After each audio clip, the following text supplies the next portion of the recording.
Mujadatimirandhasya Jnanandana Salakaya Chakshurunmilitam Yena Tasmai Sri Gurave Namah. Gurave Gaurachandraya Radhikai Tadale Krishnaya Krishna Bhaktaya Tad Bhaktaya Namo Namah.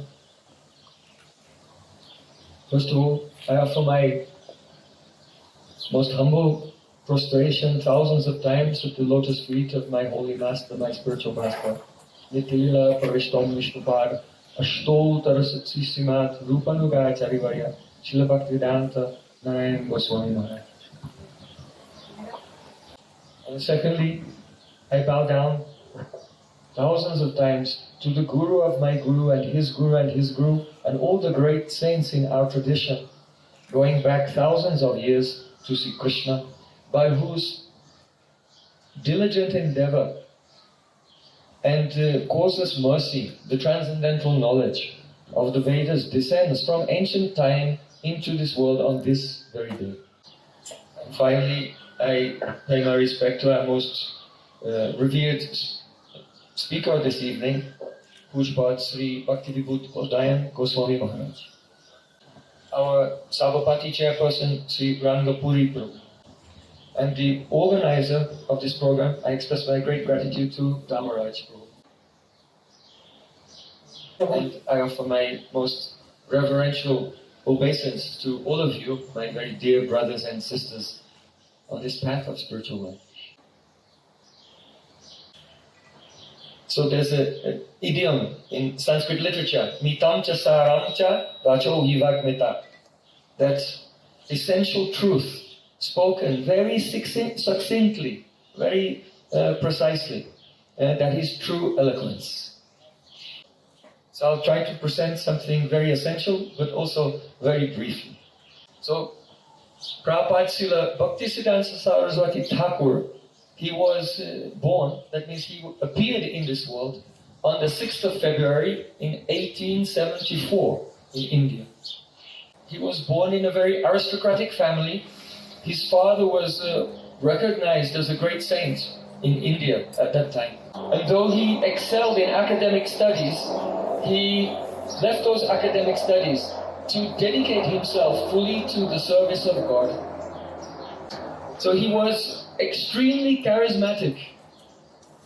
And by his charisma and by his love and affection, so many very aristocratic and educated young men also abandoned worldly pursuits and joined him in establishing, in a very short time, 64 monasteries all over India called Gaudiya Math. Math is a monastery where the monks lived to study the Vedas. So he used to say, I don't accept that there's any shortage or any famine of anything in this world. There is only a famine of Harikatha. That means discussion about the glories of God. This is what is there is a shortage of in this world. Whatever we speak about, then our mind is always vibrating with those subjects. So the whole society is dominated by frivolous entertainment and the mundane news. So he wanted to replace this vibration in the minds of all the people and inspire them to be constantly speaking, hearing and remembering God.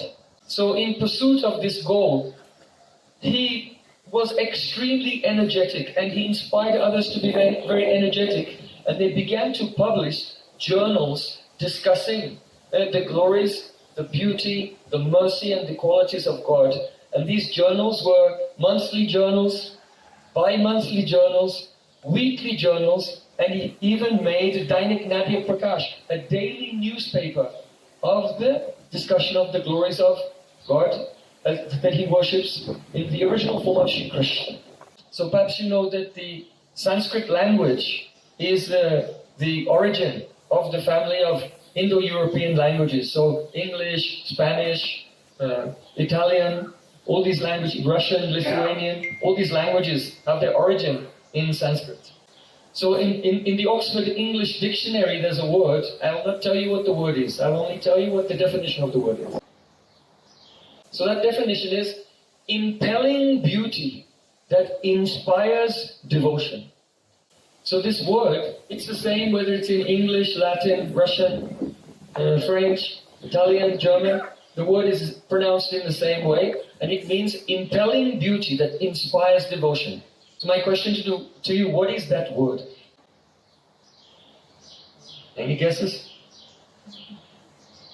We're short on time, so I'll tell you. That word is charisma.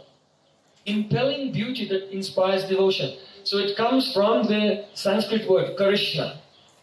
Krish means beauty, and that means ananda, the joy of love. So it's a universal word. I think we can all agree that God is the most beautiful and He inspires love in everyone. Srila Prabhupada was presenting the essential message of the Vedas. And that is that human life has a purpose. That is called in Sanskrit Parama Purushartha, the supreme artha or goal. That is a telos, the teleological end of the human soul. Where are we going? So in Sanskrit, the word for religion is dharma. And it really refers to the telos, the teleological purpose of every soul. We see that everything in this world has is the substrate of causal powers. Everything has a potential that can be actualized. Just as a seed, one day this huge tree here was a seed, but now just seed. But for the potential of anything to be actualized, it requires some conditions. So the seed, it needs a fertile soil, it needs sunshine, it needs rain. In the same way, the human soul has a potential, it has a very glorious prospect. And that glorious prospect of every soul is to meet face to face with the beautiful Supreme Lord and be absorbed in eternal loving service. In Sanskrit we say Krishna Prem, divine love for Krishna. Now, Prabhupada Srila Bhaktisiddhanta Thakura was extremely ambitious, and he began to set forth a program for the re-spiritualization of the entire society, of the whole world. So he said that if you ask me to summarize my mission, the Gaudiya Math, in only one word, then that word would be Adoksaja.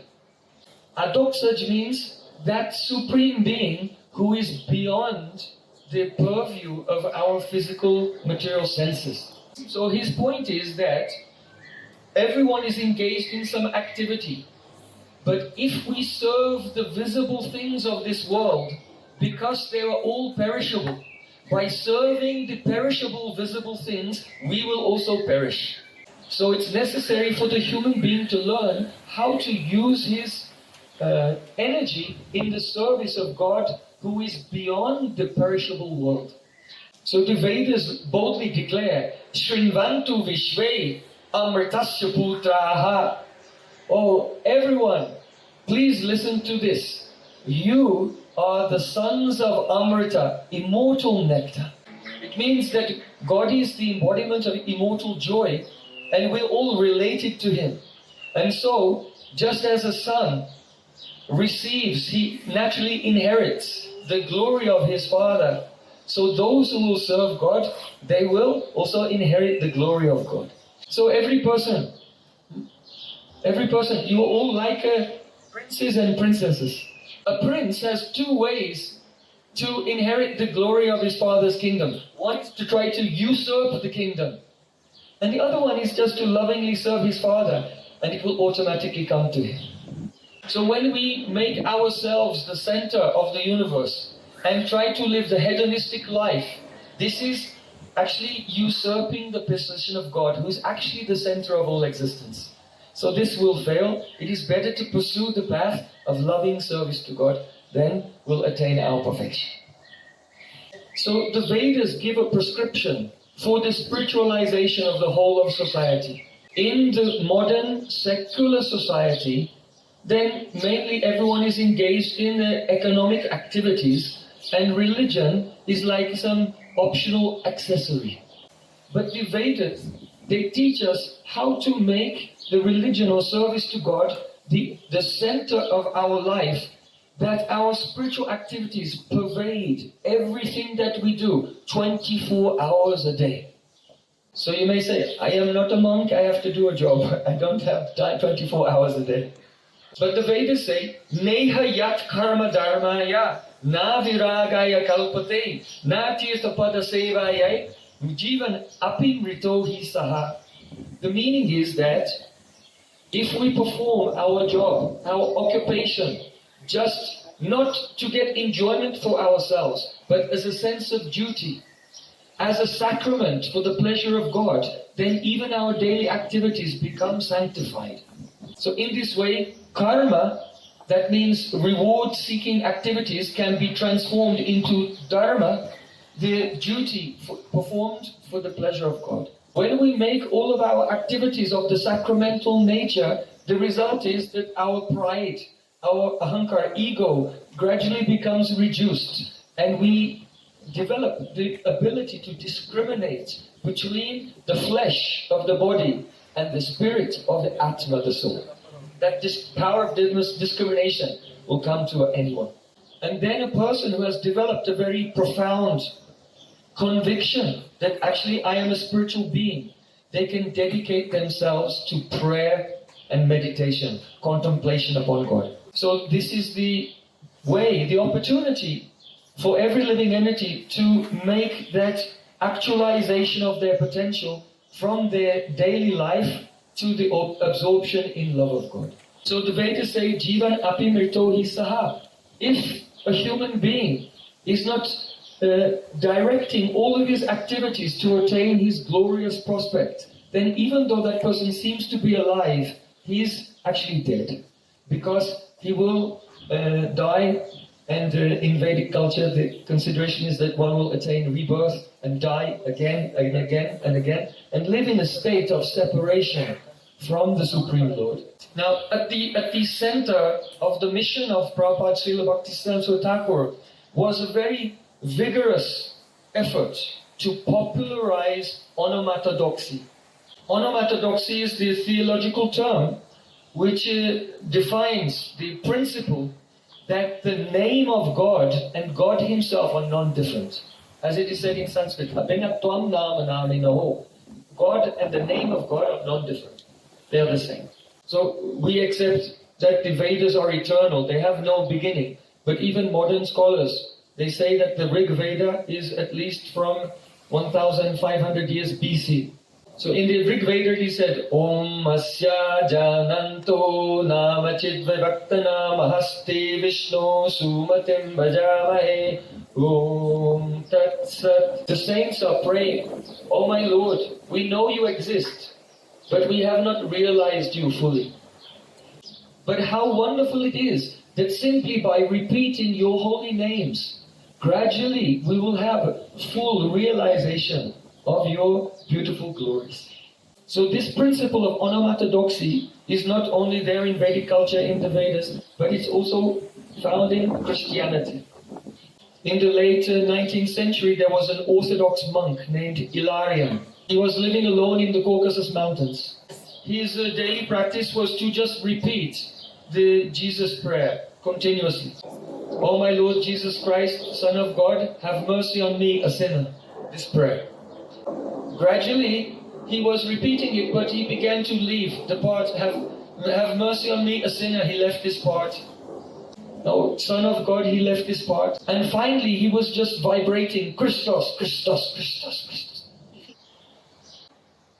Continuously, day and night, for many years, about 20 years. He gave witness to his own experience that he saw the face of God.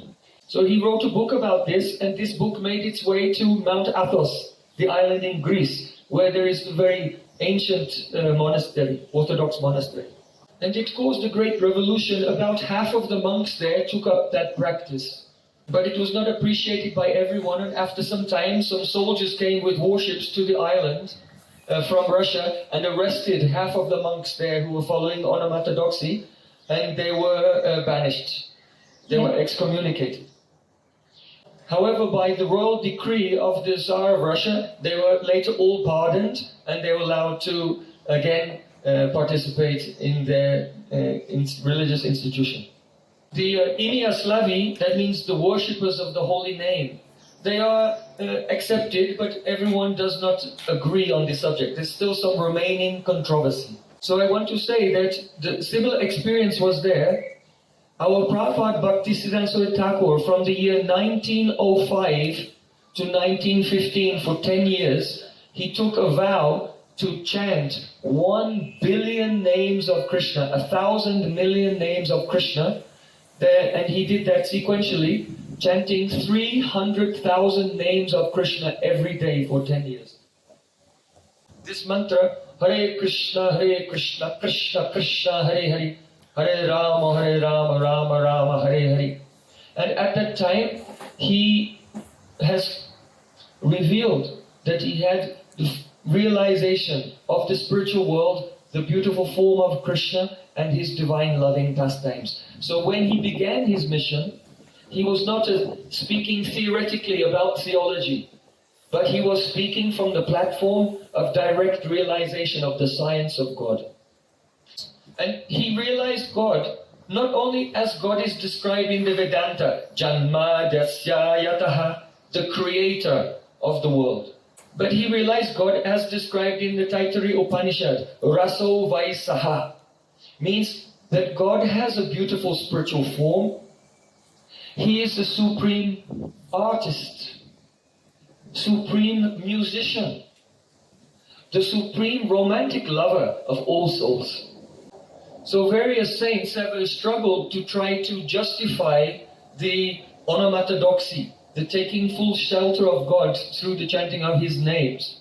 But Prabhupada Srila Bhaktisiddhanta Thakur did a very wonderful thing. He analyzed the linguistic and metaphysical philosophy of all the 6 darshans, classical darshans of India, and gave the Vedantic conclusion, which scientifically explains the psychology, the linguistics, and the metaphysics of taking shelter of God through the vibration of the holy name. So in the Vedas he said, Hare Nam, Hare Nam, Hare Nam Eva Kevalam. The calling of the holy names of God is the only way to perfection. And Jesus Christ has said, Our Father who art in heaven, hallowed be thy name. So this is a universal spiritual principle. But in general, many people, general people, academics and intellectuals, they don't have the faith and conviction in this.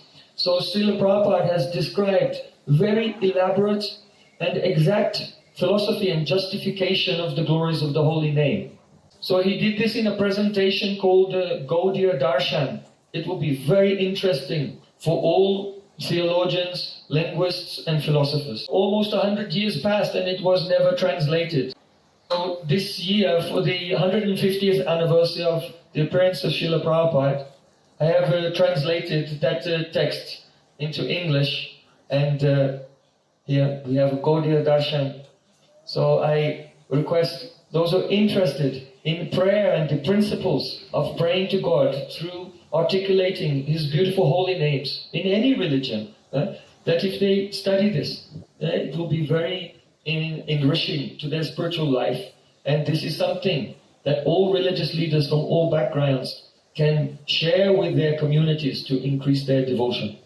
Because in only half an hour, I cannot express the genius of Prabhupada Bhaktisiddhanta Thakur. But if you read his own words, then you can get some profound insight into his vast spiritual genius. Thank you for your kind patience and consideration.